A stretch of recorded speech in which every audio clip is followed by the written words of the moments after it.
जय श्री राधे आप सभी को। तो बताएं कैसे हैं आप सभी लोग। आप सभी का स्वागत है हमारे YouTube चैनल मंजिल करियर पॉइंट में। आशा करती हूँ सभी लोग कुशल और स्वस्थ होंगे और दिन प्रतिदिन जैसे जैसे एग्जाम नजदीक आ रहे हैं सभी अपनी तैयारी में लगे होंगे। तो तैयारी के ही क्रम में हमने जैसे 10 चैप्टर तक पढ़ लिया था फर्स्ट ईयर में। आज हम 11 चैप्टर की तरफ पढ़ेंगे जो हमारा वायरिंग और एस्टिमेशन से रिलेटेड है। ठीक है, तो बढ़ते हैं हम क्वेश्चंस की तरफ और देखते हैं पहला क्वेश्चन क्या दिया गया है। तो देखेंगे पहला क्वेश्चन हमारी स्क्रीन पर दिया गया है, what is the type of test in domestic wiring installation as shown in the figure. घरेलू वायरिंग में परीक्षण का प्रकार क्या है। ठीक है, देख रहे हैं एक डायग्राम दिया गया है। इस डायग्राम में एक टेस्ट किया जा रहा है और उस टेस्ट के बारे में पूछा गया है। वायरिंग से रिलेटेड टेस्ट है। इस टेस्ट के द्वारा हम क्या चेक कर रहे हैं। ठीक है, तो जैसे आप देख पा रहे होंगे ये एक टेस्ट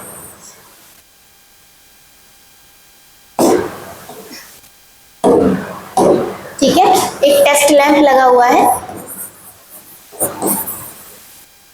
ठीक है, टेस्ट लैंप का जो एक वायर है वो आईसीडीपी स्विच में गया है, जो मेन स्विच है जिसे iron clad double pole switch के नाम से जानते हैं। और एक वायरिंग ये सॉकेट आउटलेट के एक एक पॉइंट पर जा रहा है। ठीक है, इससे हम क्या चेक करते हैं, तो इस टेस्ट के द्वारा हम टेस्ट लैंप से ये चेक करते हैं कि जो हमारा फेज वायर या जिसे लाइव वायर के नाम से जानते हैं, न्यूट्रल वायर और अर्थ वायर का जो कनेक्शन है वो सही किया गया है या नहीं।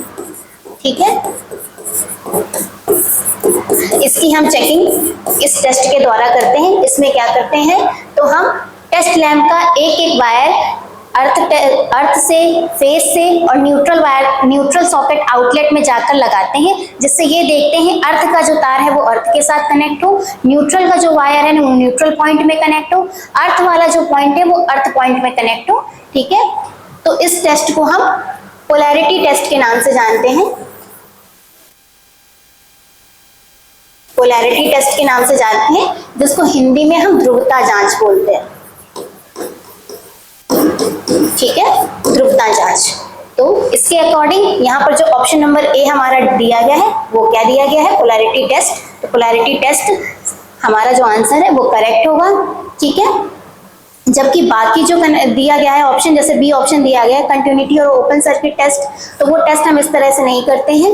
ठीक है, insulation resistant test between conductor and earth, तो इंसुलेशन जो भी चेक करते हैं तो उसके लिए हम टेस्ट लैंप का प्रयोग नहीं करते हैं। उसके लिए हम अर्थ और कंडक्टर के बीच इंसुलेशन टेस्ट करने के लिए मैगर नाम का इंस्ट्रूमेंट आता है, उसका प्रयोग करते हैं। ठीक है, लास्ट दिया गया इंसुलेशन रेजिस्टेंस बिटवीन कंडक्टर, तो दो चालकों के बीच प्रतिरोध मापने के लिए भी हम किसका प्रयोग करते हैं, तो मैगर का।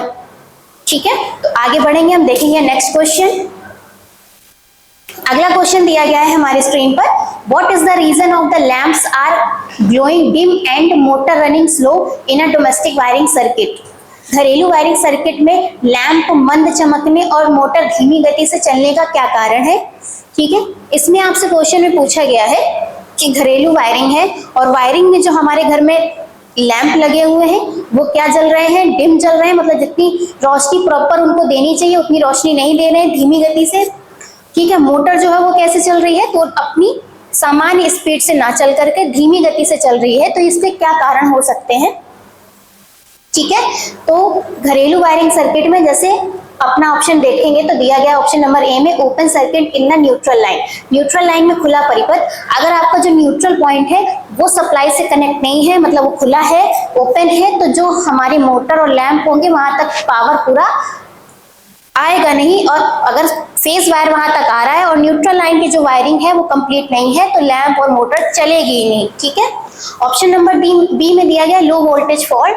तो आपने देखा होगा कि जब भी क्या रहता है, घरों में लो वोल्टेज आता है, ठीक है, तो जो लैंप होते हैं वो क्या रहते हैं, धीमे चलते हैं। ठीक है, और जो मोटर अगर कोई हम चलाते हैं तो वो अपनी एक्चुअल स्पीड से ना चल करके धीमी गति से चलती है, तो उसका क्या कारण होता है, लो वोल्टेज फॉल्ट। तो ऑप्शन नंबर बी हमारा करेक्ट होगा यहाँ पे, लो वोल्टेज दोष।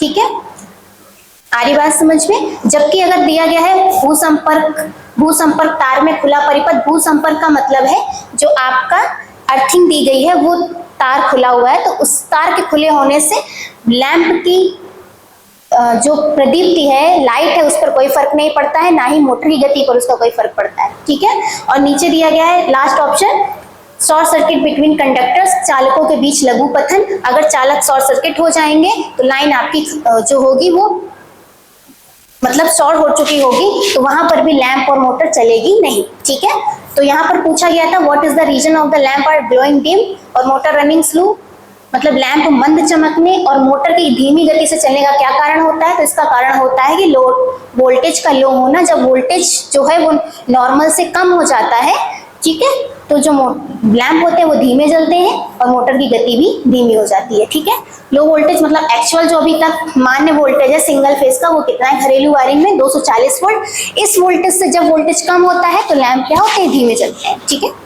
अब देखते हैं अगला क्वेश्चन। अगला दिया गया है where the pipe jumper is used in the wiring, wiring में पाइप जम्पर का उपयोग कहाँ किया जाता है। ठीक है, तो ध्यान रखेंगे कि जब भी हमको घरों में वायरिंग करनी होती है, छुपी हुई वायरिंग या कंसील्ड वायरिंग, तो क्या करना होता है, हमको दीवार में छेद करना पड़ता है और उसमें पाइप को फिट करना पड़ता है। ठीक है, तो दीवार में छेद करके पाइप को फिट करने का, कंड्यूट पाइप को फिट करने का जो कार्य करते हैं वो किसके थ्रू करते हैं, पाइप जम्पर के थ्रू। ठीक है, पाइप जंपर के थ्रू।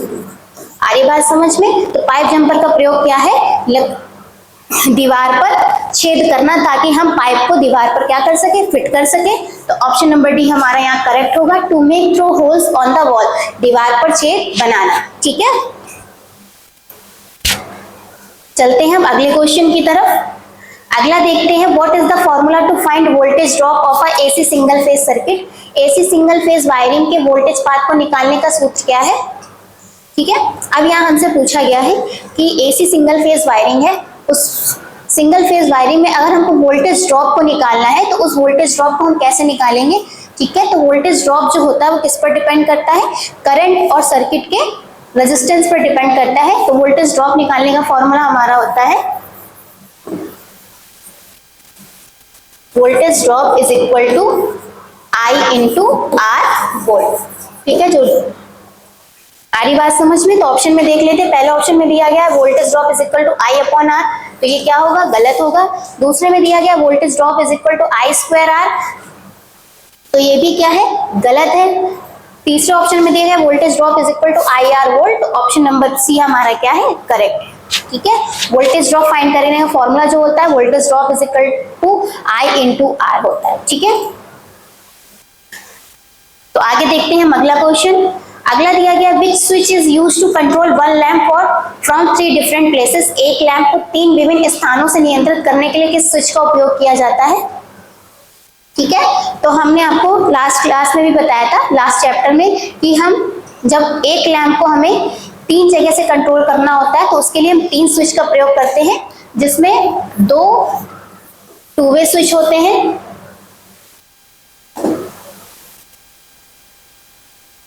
ठीक है, 2 टू वे स्विच होते हैं,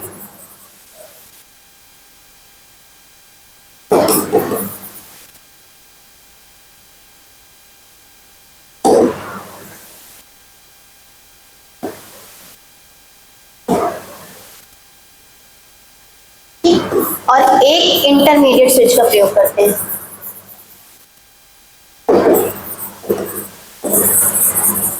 ठीक है, तो एक लैंप को जब हमें 3 जगह से कंट्रोल करना होता है तो हमें कितने स्विच चाहिए होते हैं, 3 स्विच होते हैं, जिसमें से 2 टू वे स्विच होते हैं और एक इंटरमीडिएट स्विच होता है। तो यहाँ पर देख लेते हैं, ऑप्शन नंबर ए में दिया गया है हमारा इंटरमीडिएट स्विच, तो ऑप्शन नंबर ए क्या है, करेक्ट है।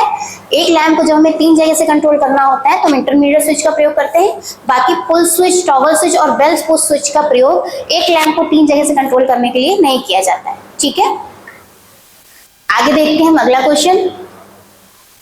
अगला दिया गया है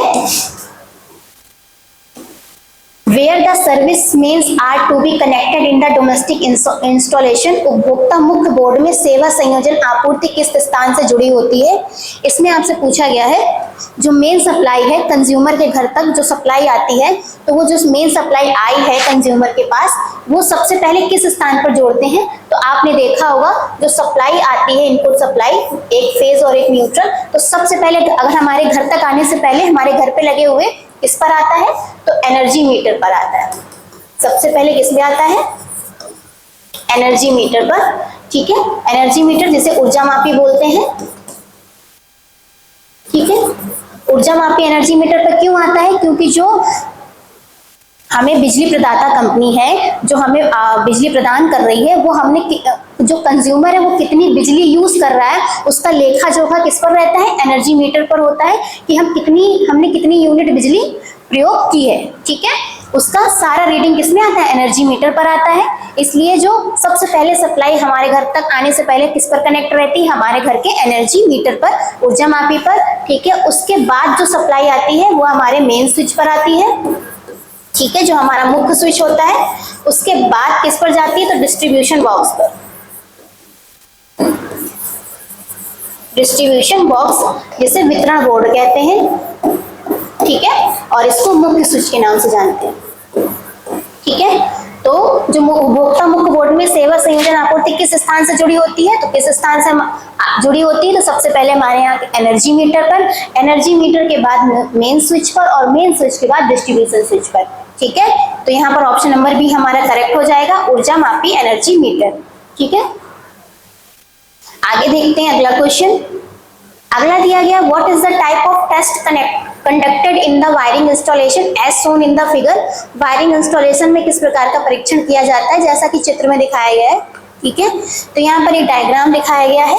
डायग्राम में क्या है, तो एक इंस्ट्रूमेंट लगा हुआ है। ठीक है, जिसका एक पॉइंट किससे कनेक्टेड है, अर्थ से। ये जो सिंबल होता है किसका होता है, अर्थ का होता है। ठीक है, अर्थ से कनेक्टेड है, और इसका जो दूसरा टर्मिनल है वो किससे, एल पॉइंट से कनेक्टेड है। ठीक है, एल से, फिर एक बारी बारी एल और एन से कनेक्ट करके देखेंगे। तो ये जो इंस्ट्रूमेंट है ये क्या चेक कर रहा है, तो अर्थ से जुड़ा हुआ है। ठीक है, अर्थ, और ये कौन सा वायर है, एल, एक चालक वायर है। ठीक है, कंडक्टर है। ठीक है, तो ये क्या चेक कर रहा है, तो चालक L, एक बार इसका एक पॉइंट अर्थ से कनेक्ट रहेगा, दूसरा पॉइंट पहले हम L से कनेक्ट करेंगे, मतलब फेज वायर से, और फिर इसके बाद इसे चेक कनेक्ट करेंगे न्यूट्रल वायर से। ठीक है, तो ये क्या चेक कर रहा है, तो अर्थ और चालक के बीच प्रतिरोध। ठीक है, वो भी कैसा प्रतिरोध, तो इंसुलेशन प्रतिरोध। ठीक है, और इस इंस्ट्रूमेंट का नाम क्या है, तो इसको मैगर के नाम से जानते हैं, मैगर। ठीक है, तो चित्र में दिखाया गया जो टेस्ट है वायरिंग इंस्टॉलेशन में, कौन सा टेस्ट हो रहा है, तो चालक और अर्थ, मतलब भूमि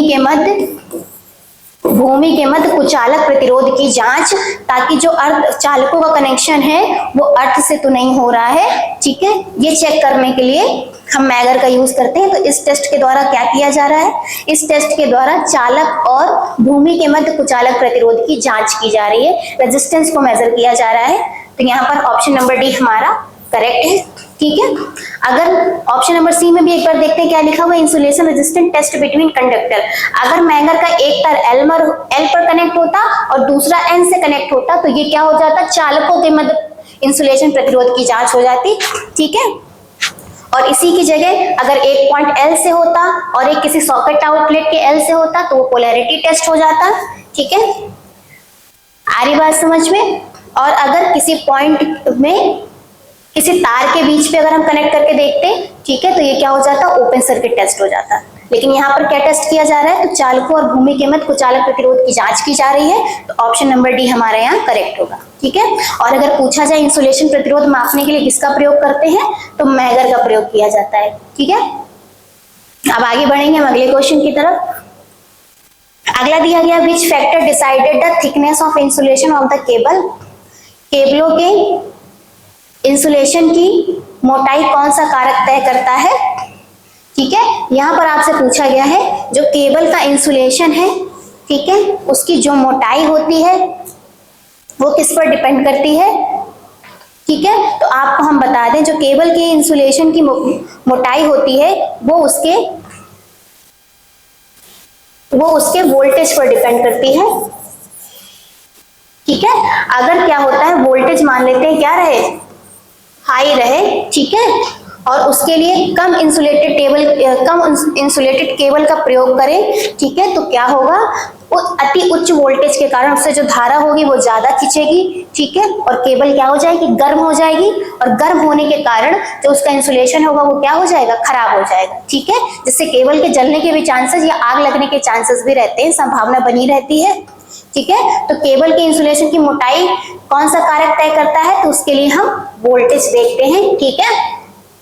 इसके आधार पर अगर हम, आपने देखा पढ़ा है कि जो वायरिंग से वायर और इंसुलेशन सोल्डरिंग वाला जो चैप्टर था वहां पर भी हमने देखा था कि क्या होता है कि वोल्टेज ग्रेड के अकॉर्डिंग हम केबल की जो कंस्ट्रक्शन भी है वो मैन्युफैक्चरिंग भी करते हैं कि लो वोल्टेज केबल में किस केबल का यूज करेंगे, हाई वोल्टेज में हम किस केबल का प्रयोग करेंगे, ठीक है। तो यहाँ पर हमसे पूछा गया केबलों के इंसुलेशन की मोटाई कौन सा कारक तय करता है, तो वो उसका वोल्टेज तय करता है, ठीक है। वोल्टेज के आधार पर हम केबल का इंसुलेशन डिसाइड करते हैं। तो ऑप्शन नंबर डी हमारा यहाँ करेक्ट हो जाएगा, वोल्टेज।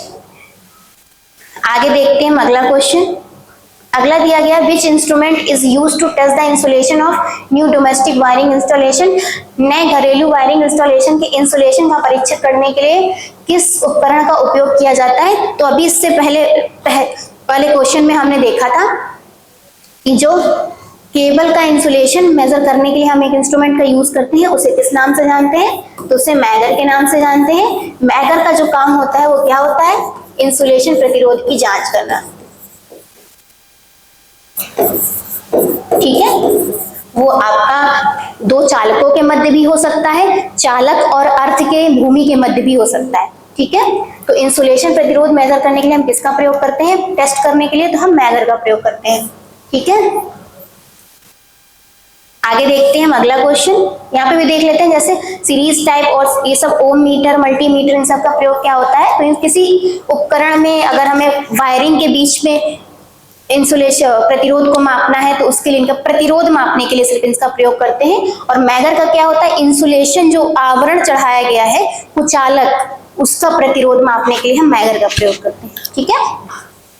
आगे देखते हैं अगला क्वेश्चन। अगला दिया गया what is the minimum cross section area of copper conductor for flexible cord as per BIS के अनुसार नम कॉर्ड के लिए कॉपर कंडक्टर का न्यूनतम क्रॉस सेक्शनल क्षेत्र क्या है, ठीक है। इसने आपसे पूछा है बीआईएस, तो बीआईएस का हमने फुल फॉर्म आपको बताया है क्या है, ब्यूरो ऑफ इंडियन स्टैंडर्ड, ठीक है। तो बीआईएस के अनुसार, बीआईएस क्या है, तो अभी जो हमारे लिए सारे वायरिंग से रिलेटेड मानक है, मानकीकरण, उनका जो निर्धारण है वो किसके द्वारा होता है, बीआईएस के द्वारा होता है। तो पूछा गया है इस पे बीआईएस के अनुसार जो फ्लेक्सिबल कॉपर कंडक्टर है फ्लेक्सिबल, उसका मिनिमम क्रॉस सेक्शनल एरिया क्या होता है कॉपर वायर का, फ्लेक्सिबल कॉपर वायर का। तो बीआईएस के अनुसार जो आईएस 694 रूल है उसके अकॉर्डिंग जो फ्लेक्सिबल कॉपर वायर का क्रॉस सेक्शनल एरिया न्यूनतम सबसे कितना हो सकता है, तो वो है 0.5 mm स्क्वायर, ठीक है, 0.5 mm स्क्वायर।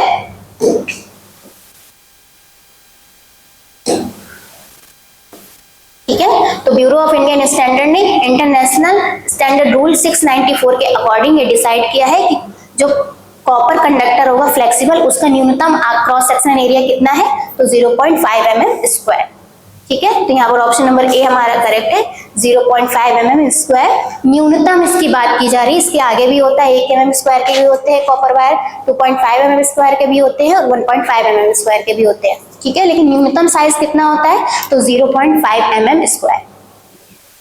आगे देखते हैं अगला क्वेश्चन। अगला दिया गया what is the permissible leakage current in domestic wiring installation. घरेलू वायरिंग स्थापना में अनुमत रिसाव वर्तमान क्या है। तो यहाँ पूछा गया है जो लीकेज करंट है वो न्यूनतम कितनी लीकेज करंट क्या है मान्य होती है एक घरेलू वायरिंग के लिए, उसके बारे में पूछा गया है। तो जो लीकेज करंट होती है, मान्य लीकेज करंट, ठीक है, तो लीकेज करंट क्या है मान्य, तो रेटेड करंट का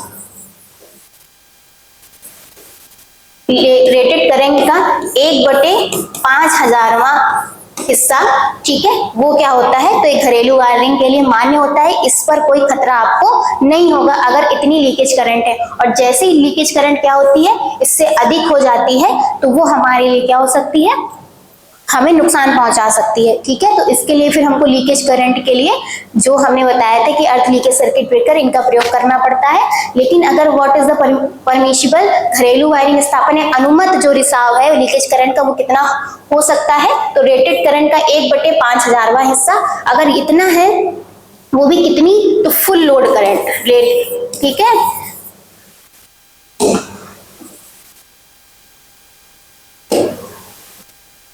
फुल लोड करंट का,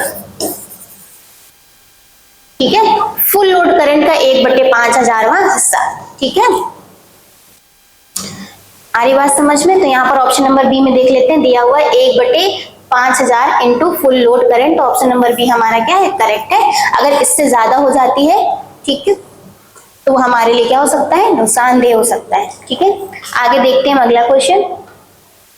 अगला दिया है, how the cable size is decided for the power wiring, power wiring के केबल का आकार कैसे तय किया जाता है, ठीक है। यहाँ पर पावर वायरिंग के लिए पूछा गया है, जो हमने आपको बताया था, पावर लोड के लिए 3000 वॉट तक का जो लोड होता है, पावर लोड होता है, ठीक है। तो उस पावर वायरिंग में अगर हम जो केबल यूज कर रहे हैं, उसका आकार कैसे निर्धारित किया जाता है, तो ध्यान रखेंगे, जो पावर वायरिंग के लिए केबल का आकार हम किस पे डिसाइड करते हैं, तो लोड करंट से, ठीक है। लोड करंट के आधार पर हम पावर वायरिंग में केबल का आकार डिसाइड करते हैं, क्योंकि जितनी ज्यादा लोड करंट होती है, क्योंकि लोड के अकॉर्डिंग अगर हम कम करंट का यूज करेंगे, लोड के अकॉर्डिंग अगर हम कम साइज की केबल का प्रयोग करेंगे, तो वो जो केबल होगी वो फुल लोड करंट को क्या कर सकती है, बेयर नहीं कर पाएगी, पूरे लोड को सहन नहीं कर पाएगी, और उसमें जो हानि होगी वो भी क्या होगी, हानि भी अधिक होगी, ठीक है, हानि अधिक होगी। तो हम भी जब भी पावर वायरिंग के लिए केबल का आकार कैसे डिसाइड करते हैं, तो बाय द लोड करंट से डिसाइड करते हैं। तो ऑप्शन नंबर सी हमारा क्या है, यहाँ करेक्ट है, ठीक है। आगे देखते हैं, ठीक है। तो जो एस्टिमेशन और वायरिंग और एस्टिमेशन से रिलेटेड जो क्वेश्चन थे, वो सब हमने देख लिए। इसको हम इस चैप्टर से जो क्वेश्चन है वो एग्जाम में कम आते हैं, ठीक है, इसलिए हमने इनको एक्सप्लेन, मुझे जो जो भी क्वेश्चन इंपॉर्टेंट लगे वो सब मैंने आपको बताए हैं, ठीक है, एग्जाम के पर्पज से जितने भी थे। बाकी हम मिलेंगे अगली क्लास में नए क्वेश्चंस के साथ और नए चैप्टर के साथ। तब तक के लिए हंसते रहिए, मुस्कुराते रहिए और जुड़े रहिए मंजिल करियर पॉइंट के साथ, और ज्यादा से ज्यादा लोगों को जोड़ने की कोशिश करिए ताकि सभी लोग इस चैनल से जुड़ सके। धन्यवाद।